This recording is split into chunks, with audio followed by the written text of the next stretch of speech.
গীতা পঙ্কজকে নিয়ে কাব্যাকে অ্যারেস্ট করার জন্য ব্যানার্জি বাড়িতে পৌঁছে যায়। কাব্যা পঙ্কজকে বলে, যা প্রশ্ন করার এখানেই করুন, আমি কোথাও যাব না। কাব্যা বলে, এসবের মধ্যে আমাকে কেন জড়ানো হচ্ছে। গীতা বলে, সেটার প্রমাণ হচ্ছে এই কানের দুলটা, যেটা তোমার, আর তুমি এটা ওখানেই ফেলে রেখে এসেছিলে। তারপর গীতা কাব্যার উপর ভীষণ রেগে যায় আর বলে যে আপনাকে আমাদের সাথে যেতেই হবে। বলেন আপনি চুপচাপ পুলিশ স্টেশনের মধ্যে যাবেন কিনা। তখনই ভজন কাব্যার বেল রেডি করে নিয়ে চলে আসে আর বলে যে ও কোথাও যাবে না।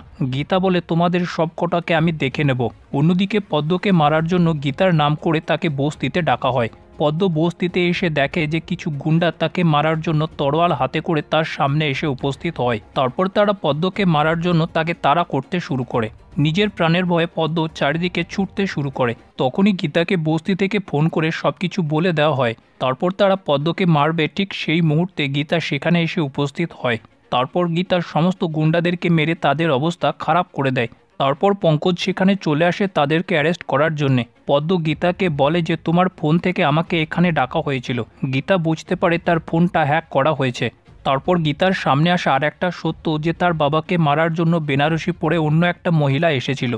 অন্যদিকে গিনির উপর প্রলয়ের বড় সন্দেহ হয়েছে, তাই প্রলয় বাড়ির মধ্যে গিনিকে ইন্টারোগেট করতে শুরু করে আর তার কাছে বারবার জানতে চায় যে গতকাল রাতে গিনি কোথায় ছিল। যেখানে গিনি প্রলয়ের এমন প্রশ্ন শুনে ভীষণ রেগে যায় আর কোনোরকমভাবেই প্রলয়ের কথার সোজা উত্তর দেয় না। প্রলয় সবাইকে জানায় যে গতকাল রাতে গিনি বাড়িতে ছিল না।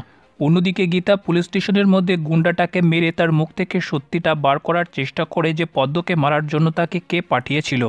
তখনই গীতার কথা মতো কাব্যাকে পুলিশ স্টেশনে ধরে আনা হয়। গীতা কাব্যার কানের দুলের ব্যাপারে জিজ্ঞেস করলে কাব্যা সেটা পুরোপুরিভাবে অস্বীকার করে আর বলে যে আমার বাবা বড় পলিটিশিয়ান, তার চরিত্র খারাপ করার জন্য আপনারা এই মিথ্যে কেসটা সাজিয়েছেন। গীতা বলে, পিঠে মার পড়লে মুখ দিয়ে সব সত্য বেরিয়ে আসবে। অন্যদিকে প্রলয় বাড়ির মধ্যে সবাইকে জানিয়ে দেয় যে সে সিসিটিভির মধ্যে দেখেছে গিনিকে বাড়ি থেকে বেরিয়ে যেতে সেই রাতে, যেই রাতে তার বাবার উপর হামলা হয়। যেটা শুনে গিনি ভীষণ ভয় পেয়ে যায়।